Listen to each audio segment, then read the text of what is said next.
Hey, what's up guys? I'm with the world's strongest man, and today we're gonna talk about why you should do external rotation exercises. Get up and get down, get up and get... All right guys, thanks so much for stopping by the YouTube channel today.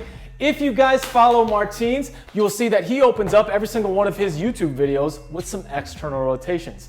What we're going to do today is talk about why that is so helpful being a strength athlete, what it does to your body, and I'm going to show you 3 different ways in which you can prime your body for external rotation, strength, and stability. So first things first, a little anatomy. We're going to come over here and talk to our friend Tommy, the skeleton from 3B Scientific. Now, you have muscles on the back side of your body, specifically your infraspinatus and teres minor. And what they do is when they turn on, they contract and create a little bit of external rotation strength and stability for the shoulder joint.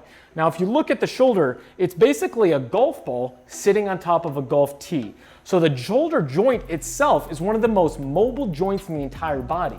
What that means is that inherently it can become unstable and move in a way that can lead to some injuries. So it's very prone to instability injuries. So by performing some external rotation, strength, and stability exercises, we prime these muscles on the backside of the shoulder that are very prone to becoming weak and then set up a lot of injuries on the front side. So external rotation exercises are going to prime these muscles on the backside, your infraspinatus and your teres minor, to keep the shoulder joint safe and allow you to perform to your greatest potential. So what we're going to do today is show you 3 different exercises that you can use at home to work the shoulder stability. So the first one is a side plank external rotation. Now, a lot of times you'll see people just doing these on their side laying down. Very simple. For a big strength athlete, we got to be in a side plank because we're going to work that core as well. So I'm going to have Martin's drop down onto his side and get into a little bit of a plank. You can either go from your knees or go from the full feet. Okay, grab some weight. Okay, again, you don't have to be very heavy with this. This is a 2.5 kilo plate, and he's going to do some external rotations. Now, from here, a couple cues. We want to keep the elbow close to the body, and you're going to start right here. Okay, so straight out in front, you're going to rotate back as far as you can and just come down to right here. You don't want to come all the way back down because we want to keep the shoulder blade in a good position. We don't want that shoulder joint to entirely roll forward, which is often what happens when you come down too far. So shoulder joint mechanics are key for this. Just like everything else, mechanics come first. So he's pulling back, keeping that shoulder joint right here, and elbow tight to the body so that you're completely rotating. If you do about 15 of these, that shoulder joint's gonna be burning pretty good. Rotate over to the other side. I did 10. So let's do the same thing on the other side, just so everyone can see. How's it feel? Oh yeah, we're not gonna do this on that side because Martin's got hit by a car. And I could maybe plan. You could do that, yeah, you could do that. And he's got a little bit of an elbow injury on that side that got stitched up. So we're gonna modify it. He's gonna go side plank from the full hand. There we go.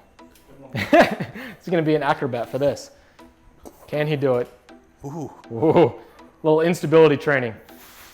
So again, we're gonna keep that elbow close to the side. Okay, rotate up. And again, as you rotate up, you don't want to be throwing that elbow away from the side. We want to keep it just pure rotation. So for a lot of people, you really don't have to go too high with this, but just pure rotation of the shoulder joint. Again, maybe 10 to 15 reps. Start with light weight, and this is really going to be burning that outside part of the shoulder. How you feeling? I'm good. All right, so that's number 1.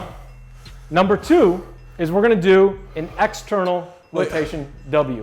Can you grab that? I'm actually pretty curious. You said you don't have to rotate that far back. Yes. So a lot of times people will do this. I was really thinking really open up. Yeah, I thought you had to do that. Yeah, you only want to go as far as you can without changing the rest of your body position. So, okay. Step 2, W's. So these are the exercises that we did earlier, where you're rotating out to the side.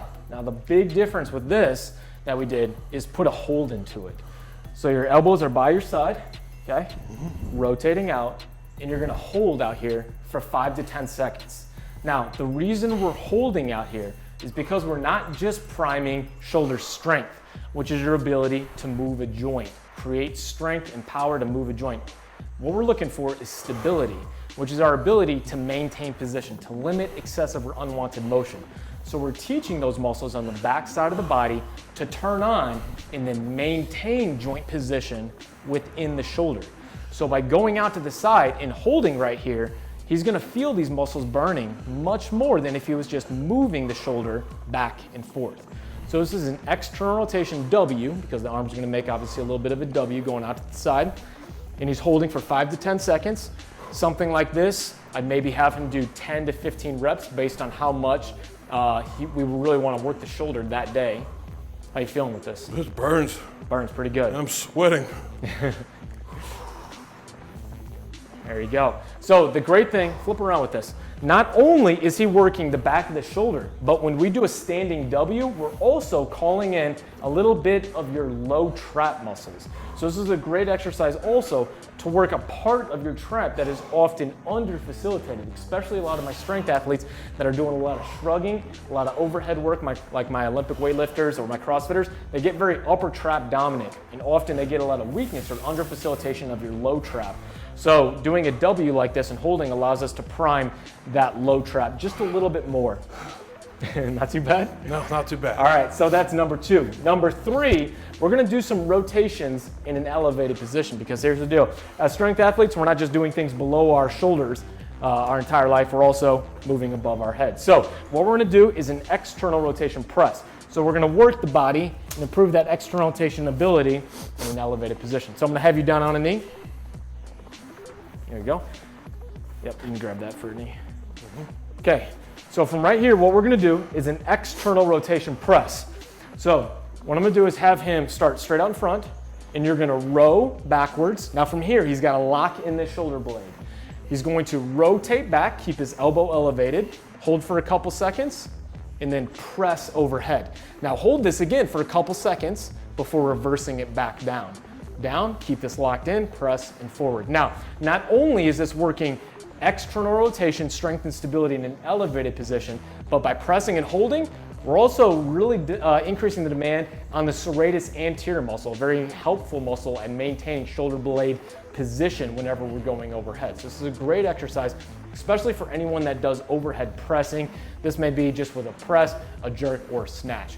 So external rotation, hold, rotate, hold, press, hold. Again, the hold is key with this because the band itself isn't that tough. So you could go through this really quickly and you're not gonna get nearly the amount of benefit from this exercise to have effective carryover for your exercise that you're trying to do. What do you think? This is great. Great exercise. I've been doing these for months, you guys, and in the beginning, I really struggled with my right arm. It would go way out front and I would not be able to pull it back.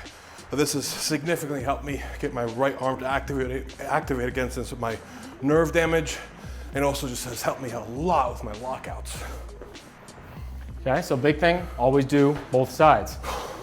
So rolling back, and then external rotation, hold, and then press. Now, big thing with this too, while you're doing the side to side, if you feel like that posterior shoulder maybe isn't kicking on as much on one side versus the other, maybe you're dealing with a shoulder impingement like Martine's is, you can hold just a little bit longer.